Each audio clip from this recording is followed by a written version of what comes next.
Boker Or Beshem Hashem Naase Venatzliach en ce mardi 12 du mois de juillet et 13 du mois de Tammuz. Chaim Tovim Shalom. Un shiur Bezrat Hashem acheté par Joël Tidgi pour la réfoua shlema très urgente Bezrat Hashem et vie de Jonathan Shalom Moshe Chaim Ben Joël Chana. Il raconte que le mérite de ce Zohar HaKadosh que nous allons étudier ישלח לו רפואה שלמה, רפואת הנפש ורפואת הגוף, אנא אל נרפנה לו, אנא אל נרפנה לו, זכות התורה תגן בעדו בכל אשר לו, וכל חולי ישראל, בכל אתר ואתר, בעזרת השם יתברך. Merci d'avoir acheté ce shiur. Je vous demande en même temps d'être patient. Vous êtes nombreux à acheter des shiurim Toda Lael. Je suis à mon 5e shiur aujourd'hui. Je ne peux pas trop non plus la mise, c'est pas évident. Et comme j'ai l'habitude de le dire, j'ai peur un peu de saouler les gens avec tellement de shiurim. Mais bon, d'un côté, ça nous aide à payer la brechim, ça nous aide aussi à payer tout ce qu'on a payé, ma collègue et autres, c'est une même caisse. Et de l'autre côté, c'est de la Torah. Donc, à Kol Besed et à la Torah, je dis toujours, on n'en a jamais assez parce que c'est elle qui nous fait vivre et c'est notre élixir de vie. Baruch Hashem, Toda Lael. On est avec un Zohar HaKadosh très intéressant que nous avons donc dans la paracha de Pinchas, puisque c'est la paracha de la semaine en Israël, qui, donc j'ai ouvert ici, je voulais le partager avec vous. Je ne sais pas exactement ce qu'on va lire, mais je connais plus ou moins le sujet. Donc j'espère être à la hauteur, en tout cas, des explications que vous allez entendre. On va directement, non pas dans l'araméen, dans l'hébreu, pour le traduire encore plus vite. Shlosha em gormim ra'a le'atzmam. Il y a trois cas où un homme peut provoquer des malheurs dans sa propre vie. C'est-à-dire que lui-même peut s'autogérer des problèmes dans sa propre vie. C'est-à-dire, comme j'ai l'habitude de le dire, très souvent, on a la tendance comme ça de croire ou de chercher toujours des coupables à nos problèmes dans notre propre vie. Le premier en général, c'est l'Aïnara. Le Aïnara le plus réputé, c'est celui qu'on se met soi-même quand on parle trop. Quelqu'un qui parle trop de ce qu'il fait, ce qu'il a acheté, et moi. Bah bouge, tu te mets l'Aïnara, tu ferais mieux d'être un peu plus de Sanoua. C'est-à-dire. Mais voyons ce que va dire le Zohar, puisque je pourrais faire moi-même sur ce sujet-là. Shlosha em agormim ra'a le'atzmam. Trois cas apportent des malheurs sur eux-mêmes. Shnaim hem ba'olam hazeh. Dans les deux premiers cas, on parle de ce monde ici-bas. Ve'echad ba'olam ha'acher. Et dans le troisième cas exactement, eh bien, c'est dans l'autre monde.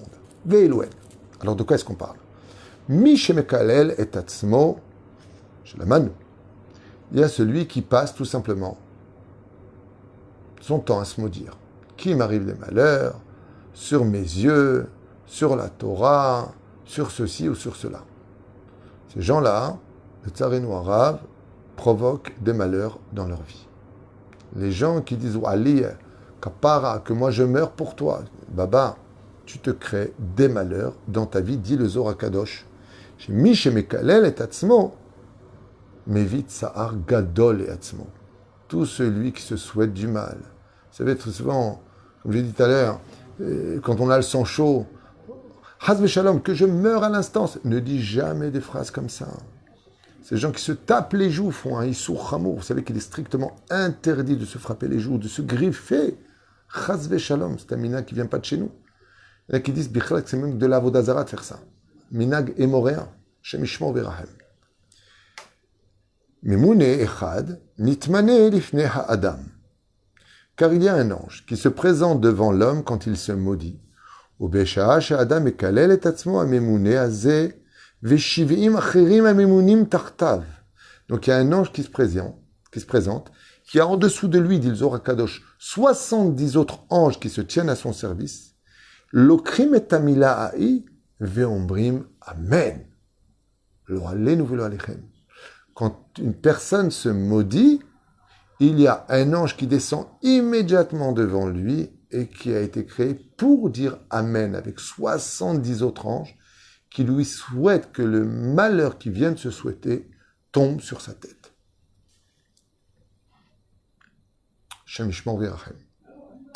Vous allez me dire, de l'autre côté, c'est pas juste, parce que lui, il a dit ça, c'est un homme, il est émotionnel, il a beaucoup souffert, et des fois, il se souhaite la mort. De toute façon, je vais me suicider. Vous connaissez cette phrase? Je vais me suicider. Tu peux provoquer ta mort un jour par le suicide, ou alors que tu puisses tomber, et ta parole aura eu un effet sur la réalité. De l'autre côté, Dieu a aussi prévu le côté positif. Quand tu dis « je vais réussir si Dieu veut »,« je m'en sortirai »,« je remonterai », les anges répondent aussi « Amen ». Ta bouche joue un rôle prépondérant sur le facteur mazal pour chacun de nous, à des niveaux différents. Je ne me marierai jamais de toute façon. Tu viens de te condamner. Si Dieu veut, je me marierai. Il n'y a pas d'âge. L'amour n'a pas d'âge. Quand Dieu voudra, ça viendra. Tu viens d'être positif. Donc on continue le Zohar qui dit, quand une personne se maudit, un ministre ange, si vous voulez, descend avec 70 anges qui répondent Amen et monte devant le Beddin la malédiction qu'il s'est auto lui-même proposée.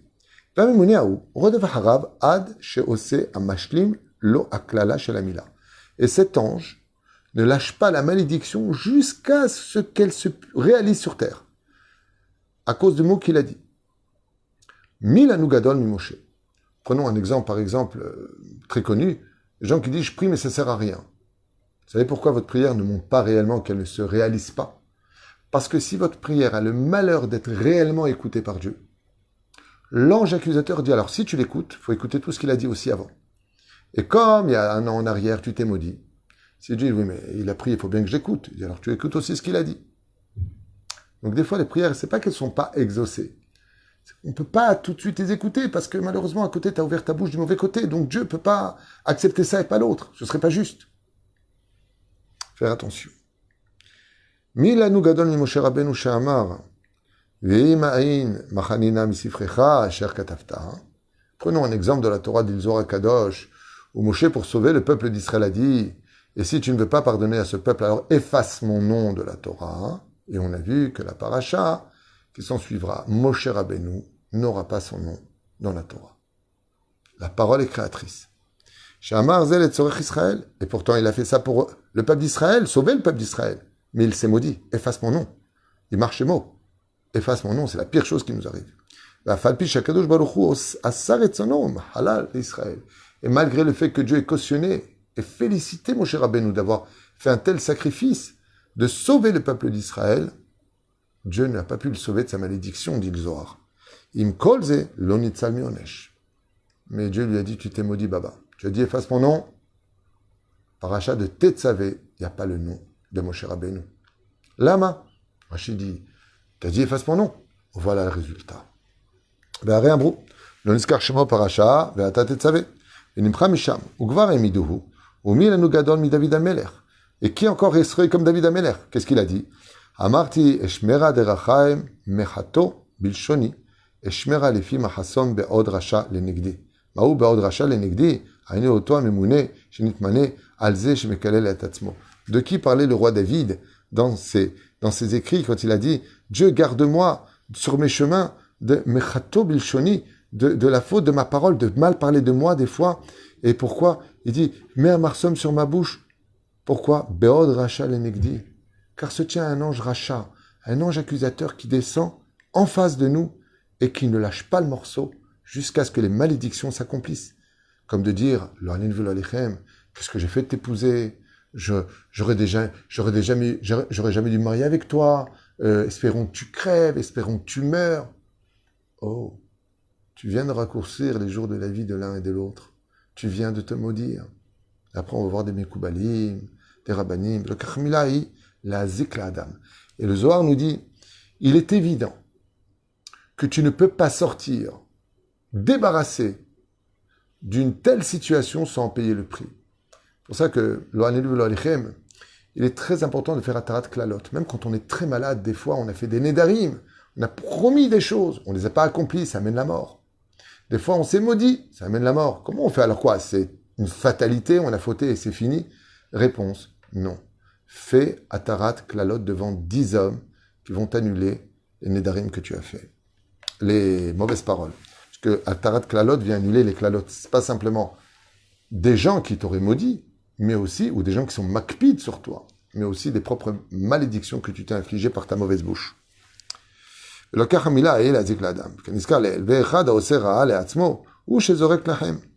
Par exemple, encore un qui fait du mal, celui qui jette du pain. Quand tu prends du pain, le pain est très important dans le judaïsme. On ne jette jamais du pain. ni pour le donner, même si un minag, pour le motzi lechem, le Shabbat, il jette le pain. Chachamim, ils disent, faut pas faire ça, c'est un mauvais minag. Mais tu vois, Gehinam, c'est marqué dans Rav ramène ça, et le Rav Aaron Zakai ramène ça dans son livre Bayit Yehudi. Lo lizrok lechem. Kalvachomer, le pain, hein, si tu veux le jeter, ou tu peux le couper en petits, tu donnes aux oiseaux, ou tu le laisses pourrir au point qu'il soit plus consommable. Mais jeter du pain, assour. En merpo, shtorek lechem, operure lechem. Ou que même des miettes de pain, il les jette, les alzel baem. Pérouche là-bas, les zèles, c'est pas important ça. Tu fais du mal. Parce que l'ange qui est responsable du pain, il te dit, ben, puisque le pain, il est si peu important à tes yeux, eh bien, tu risques de manquer. D'où l'importance, on couvre le pain. Vous avez remarqué combien la Torah nous demande de respecter le pain. Fait le kidouche. Il faut couvrir le pain, parce que comme le pain est porte-plainte de, moi, je suis plus fréquent que lui, je suis plus important que lui. Pourquoi tu fais la bracha sur lui d'abord? Tu dois me respecter moi d'abord. Alors, on couvre le pain, on fait le kidouche devant. On couvre le pain pour ne pas humilier le pain. Et là, tu jettes. Sourd de jeter du pain. On pose pas un pain à l'envers. Pour pas chance, poser le pain. Comme dit Chachamim, celui qui veut avoir beaucoup de chance dans sa vie, qui veut toujours avoir de la nourriture, qui lâche toujours le pain toute la semaine sur la table. Dans un sac plastique, jamais le pain ne quitte ni le sel, ni le pain à ta table. C'est une grande sigoula pour avoir d'une bonne parnassa à la maison. La reste va aussi bobizayon. Donc c'est pas simplement il jette du pain. En petit, tu peux jeter du pain pour les oiseaux autres. Il jette le pain bizayon, le pain, jette-le, j'en ai rien à faire. Assourd de faire ça. Le Zohar, il dit, Kemo shelamanu elu ashnaim shemekablim nashim ba'olam hazeh. ואחד ראה לעצמו בעולם אחר. הוא מי שמדליק נר במוצאי שבת, בטרם שמגיעים ישראל לקדושה דסדרה, דיינו ואתה קדוש. Donc on a vu celui qui jette le pain, celui qui met zalzel belechem, et celui, encore dit le Zohar Kadosh, vous savez qu'à Arvid de Motzei Shabbat, nous disons Ve'ata Kadosh Shei Israël, Karazé Elze Ve'amar Kadosh Kadosh Kadosh. Donc pour les femmes, peut-être vous ne connaissez pas, mais pour les hommes, tout le monde le connaît pour la prière d'Arvid. Et celui qui, avant d'avoir dit ça, allume la lumière ou allume le feu, on brille Bemotzei Shabbat, ou Nirchav chez Mechalel Shabbat. On considère que dans ce cas-là, il est comme Mechalel Shabbat, dit le Zohar Kadosh. Même si dans la halacha, il y a Tsa Yedechova, parce qu'il a dit à Tachonantanu, là-bas, le passage de, il sort de Shabbat à ce moment-là avec la Kavana, malgré tout, le Zohar Kadosh, contrairement à la halacha, nous dit, fais très attention. Tant que tu n'as pas fini, Ve'ata Kadosh, chef Teilot, Israël Zel, Zevama, ne sois pas Mechalel Shabbat. Pourquoi? Car dans le ciel, ce serait considéré comme si tu as enfreint Shabbat. Car en même temps où tu sors le Shabbat en allumant la lumière ou le feu ici, c'est marrant, c'est le cours que j'ai fait Shabbat à la synagogue, eh bien, tu ouvres les portes du Gehinam et tu ravives toi-même les flammes du Gehinam. Car comme il n'y a pas de Gehinam pendant Shabbat, et que le Gehinam ne reprend que quand toi tu sors Shabbat, donc en allumant le feu, avant ce moment-là, eh bien, tu provoques que les morts retournent dans le Gehinam, parce que le Shabbat, on pense qu'ils sont au Gan Eden, car celui, dit Zohar Kadosh, qui est Shomer Shabbat, et qui doit aller au Gehinam, Hazve Shalom, eh bien, quand vient Shabbat, on le sort du Gehinam, il va au Gan Eden, il se repose. Et chaque seconde au Gan Eden est précieux pour lui. Et si, Hazve Shalom, tu fais sortir le Shabbat avant l'heure, résultat des courses, tu ravives les femmes du Gehinam, et les morts descendent. Et quand ils descendent, ils te maudissent. Donc, faire attention à ça. C'est pour ça qu'on dit de l'autre côté. l'autre monde. מקום אחר, יש בגיהינם אלו שמחללים את השבת, כיוון שהוא דליק נר קודם זמנו, étant donné qu'il allumait la lumière avant d'avoir sorti le Shabbat comme il fallait, מונה אחד יש בגיהינם ומוצא שבת, מדליק תחילה אותו מהמקום ואומר מקום זה הוא של פלוני. Et qu'est-ce qui se passe là-bas, dit Zohar Kadosh, celui qui ne fait pas Shabbat comme il faut et qui sort le Shabbat avant l'heure, eh bien l'ange du Gehinam, il dit, puisque tu as ravivé les flammes avant l'heure, je t'allume aussi ta flamme à toi. Et les morts, ils sont tellement en colère de celui qui a sorti Shabbat trop tôt, qu'il dit, hé, qu'est-ce que tu as fait? Ils allument le feu du Gehinam, dit Zohar Kadosh, avec l'ange, pour celui qui est Mechalel Shabbat. Du coup, tu n'as pas pitié de nous. L'importance, comme j'expliquais, ce Shabbat, de sortir Shabbat selon Rabbi Tam. Celui qui peut avoir la bracha be'emet, mais autre chouv. Pourquoi Shabbat c'est d'Oraïta? Ça fait que d'Oraïta, les Khumra. Donc il aurait été très important d'attendre Rabbi Tam pour sortir Shabbat. En tout cas, une fois, peut-être si tu peux pas tout le temps, mais le plus possible. Pourquoi? Parce que si on sortait Shabbat à Rabbi Tam, ça voudrait dire que le Gehinam ne commence pas avant l'heure de Rabbi Tam. Dans notre monde à nous, quand on se parle comme ça, on ne sait pas de quoi on parle. De quoi tu Gehinam, Gan Eden, de quoi tu parles? Dans le monde d'en haut, quand tu es en dehors du corps et qu'une personne a eu des méfaits dans sa vie et qu'il est condamnable au Gehinam, là par contre il crie, je t'en supplie, n'allume pas maintenant le Gehinam. Laisse-moi encore un peu de temps, laisse-moi encore un peu de temps. Zéperouche là-bas. Otam Mouné Koré Omer, Ine Hashem et Alteleacha. טלטלה גבר באותך עתו, שרים שבגיהינום אומרים, כדור אל ארץ רחבת ידיים, שמא תמות, משם שהוא גרם רע. Donc en d'autres termes, il dit, celui qui veut rentrer Shabbat avant l'heure, celui qui veut rentrer, qui sort Shabbat jusqu'à Rabbeinu Tam, lui, il amène des bénédictions, pas simplement dans l'autre monde, pour les morts, et en plus pour lui, pour une meilleure semaine dans l'année, surtout avec Melavé Malkat, qui a une importance capitale. Vous savez que la Parnassa, la résurrection des morts, le Mazal, dépendent beaucoup de Melavé Malkat, d'où l'importance de faire toujours un très bon Melavé Malkat dans le champ, la joie. Même si tu ne comptes pas manger beaucoup, sors les salades, fais une belle Seouda. Le Shum ou Shuga, le Gamken pour la Parnassa, c'est Zgoula Nifla. Et si en plus, tu racontes une sorte de Baal Shem Tov, ou Tzaddik, les Dalek Bezmanam, Baré, Lecha, Shlosha, Shegormim Ra'a, Atmam, Kemo, Shelamadno. Et finit comme ça ce Zohar-là, en lui disant, et ce sont trois choses, Lo Alenu, Ve'alo Lechem, qui provoquent beaucoup de malheur dans la vie d'un homme, il ne s'en rend même pas compte. Le premier, c'est celui qui se maudit, qui a une mauvaise bouche, qui parle tout le temps mal.